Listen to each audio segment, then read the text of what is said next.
દિવસના સત્ર વિરામે નજીકના ભૂતકાળમાં જ છોટેકાશી જામનગરની કથાના સદભાગી યજમાન પરમ ભગવદી જયંતિભાઈ ફલિયા, પુષ્પાબેન ફલિયાને વિનંતી કરીશ કે તેઓ ઠાકોરજીના દર્શન પૂજન માટે કથા મંચ પર પધારશે.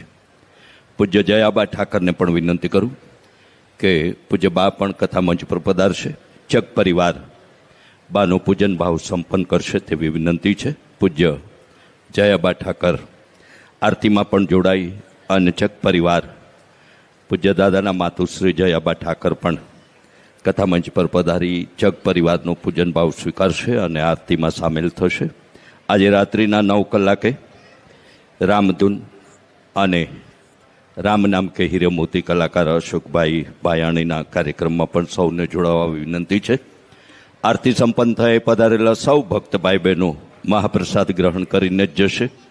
પ્રસાદ પછી પાચનની પણ વ્યવસ્થા રાખી છે, જેથી સોડા વગેરે પણ ઠંડુ પણ ગ્રહણ કરવા ચક પરિવાર વતી આપ સૌને વિનંતી અને નિમંત્રણ સાથે તૃતીય દિવસના જ્ઞાન સત્રના સાક્ષી બનેલા સૌનો ચક પરિવાર વતી હાર્દિક આભાર વ્યક્ત કરીએ છીએ.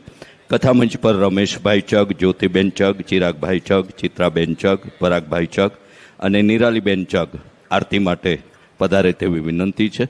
અન્ય સૌ પરિવારજનો કથામંચની સામે આરતીમાં સહભાગી થઈ શકશે તેવી વિનંતી સાથે ચતુર્થ દિવસના પ્રગટનારા પરમેશ્વરના એ પરમ વૈભવના એ પ્રસંગના આપણે સૌ સાક્ષી બનીએ એવી રાજાધિરાજ દ્વારકાધીશના ચરણોમાં પ્રાર્થના સાથે આવતીકાલે પણ સૌને એ કથા રસના પાનમાં પધારવા ચગ પરિવાર વતી હાર્દિક નિમંત્રણ પાઠવતા ફરી રમેશભાઈ ચગ, જ્યોતિબેન ચગ, ચિરાગભાઈ ચગ, ચિત્રાબેન ચગ, પરાગભાઈ ચગ, નિરાલીબેન ચગ કથામંચ પર આરતીમાં જોડાય. જ્યારે ચગ પરિવારના અન્ય પરિવારજનો કથામંચની સામે આરતીમાં સહભાગી થશે તેવી વિનંતી છે.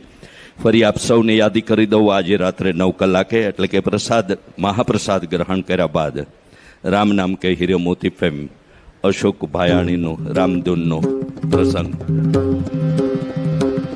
ચક પરિવાર પૂજ્ય જયાબા ઠાકરનો સત્કાર ભાવ સંપન્ન કરશે. સૌને જય શ્રી કૃષ્ણ, રાધે રાધે.